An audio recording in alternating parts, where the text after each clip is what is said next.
এলাকা জুড়ে সাপের উপদ্রব, এমনকি সাপের কামড়ে বহু মানুষের প্রাণ গিয়েছে বিভিন্ন এলাকায়। তাই দাঁতনের সেই সকল মানুষের সচেতনতার কথা ভেবে এগিয়ে এলেন দাঁতন ব্লকের এক সর্পপ্রেমী যুবক মাসুদ খান। জানা গেছে দাঁতন ব্লকের বিভিন্ন এলাকায় 12টির মতন সাপ ধরে এনে সেই নির্দিষ্ট জায়গায় ছেড়ে দেয়। সর্পপ্রেমী যুবক মাসুদ খান এগিয়ে এলো এলাকাবাসীর কাছে। বিভিন্ন জায়গা থেকে সাপ ধরে দাঁতনে রাস্তার পাশে ছেড়ে দিল একাধিক সাপ। তারই সেই ভাইরাল ভিডিও আপনারা সরাসরি দেখছেন দাঁতনের প্রাকৃতিক দৃশ্যের ফেসবুক পেজে এবং ইউটিউব চ্যানেলের মাধ্যমে। খবর পেয়ে চলে যান বিভিন্ন এলাকায় এবং সাপ রেস্কিউ করে তারপরে এনে পাশের জঙ্গলে নির্দিষ্ট একটা জায়গা দেখে সাপগুলিকে ছেড়ে দেয়। এই সর্পপ্রেমী যুবক দাঁতন 1 ব্লকের অন্তর্গত মাসুদ খান। জানা গিয়েছে ওনার বাড়ি দাঁতন থানার এলাকায় যে কোন প্রান্ত থেকে খবর এলে সাপ রেস্কিউর জন্য বেরিয়ে পড়েন এবং সেখান থেকে সাপগুলোকে ধরে এনে নির্দিষ্ট জায়গা দেখে সাপগুলোকে পুনরায় ছেড়ে দেয়। এই কাজকে এলাকায় সমস্ত মানুষ সাধুবাদ জানায়। বাড়ি দাঁতন কাজী মহল্লা। জোরে বলে শুনতে পাচ্ছি না। দাঁতন কাজী মহল্লা। আচ্ছা, এখানে কি করতে এসেছিলে? এখানে কিছু সাপ আমি রেস্কিউ করেছিলাম। আচ্ছা, তো ম্যাক্সিমাম সাপগুলো বন দপ্তরে দিয়ে দিই। তো বন দপ্তর থেকে অর্ডার হলো আশেপাশে ভালো একটা প্লেস দেখে সাপগুলোকে ছেড়ে দিচ্ছি। আচ্ছা, কি কি সাপ ছিল এখন? একটা ছিল কেউটে, আর একটা খরিস, 3টা চন্দ্রবড়া, একটা কালচিটি, একটা ডেডলি কমন চিঠি। কোথা থেকে ধরা হয়ে গেল? সব বালকের বাড়িতে ঢুকে যায়, ফোন করে আমি যাই, রেস্কিউ করে নিয়ে এসে তাকে একটা ভালো জায়গায় ছেড়ে দিলাম। কিভাবে ধরছো ওগুলোকে? আগে আমি ধরতাম এই স্টিক দিয়ে ধরতাম। আমার নিজের হাতের তৈরি এটা। আমাদের দাঁতন থানার আইসি সাপ আগে ধরতাম, এই স্টিক দিয়ে ধরতাম।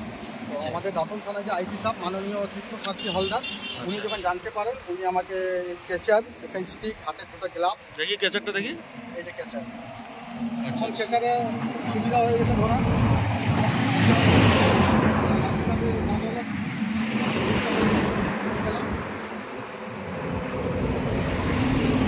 তাহলে এখন সব সাপ কি ছাড়া হয়ে গেছে? তাহলে হ্যাঁ, সব সাপ ছাড়া হয়ে গেছে আপাতত। এখন আর নেই। আবার কল এলে আবার রেস্কিউ করতে যেতে হবে। ঠিক আছে। তো আমার উদ্দেশ্যটা কি এইসব সাপ ধরার? উদ্দেশ্য আমার হচ্ছে এই সাপেরগুলো মানুষ যে আতঙ্কিত হয়ে পড়ে যাচ্ছে, সাপ বেরিয়ে গেলে সাপটাকে মারো, এই জিনিসটা মানুষের মন থেকে বের করতে, যে সাপ তো আমাদের সমাজের খুবই প্রয়োজনীয়তা। তো ওকে না মেরে আতঙ্কিত না হয়ে আমার নাম্বারে কল করুন 7908516939। আমি গিয়ে সাপগুলোকে রেস্কিউ করে নিয়ে আসবো। সাপগুলোকে মারবেন না, আতঙ্কিত হবেন না, নিরাপদ স্থানে। আচ্ছা, ঠিক আছে, ভালো কাজ করছো। সমাজের একটা ভালো কাজের দিক এটা। তোমার উদ্দেশ্যও ভালো। ঠিক আছে, চালিয়ে যাও।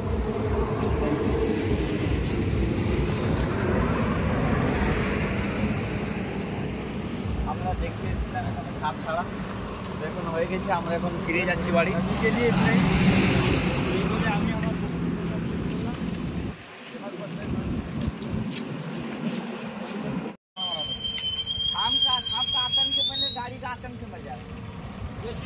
সাপ রিলিজ করা হচ্ছে।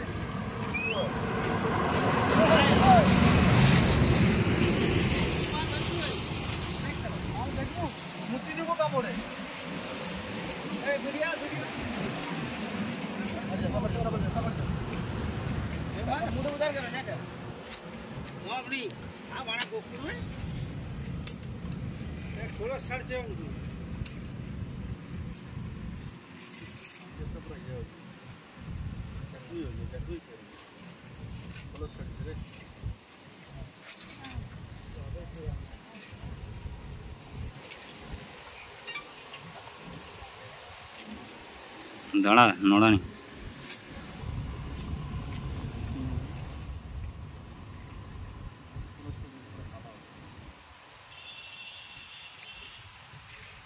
ওদিকে ছেড়ো।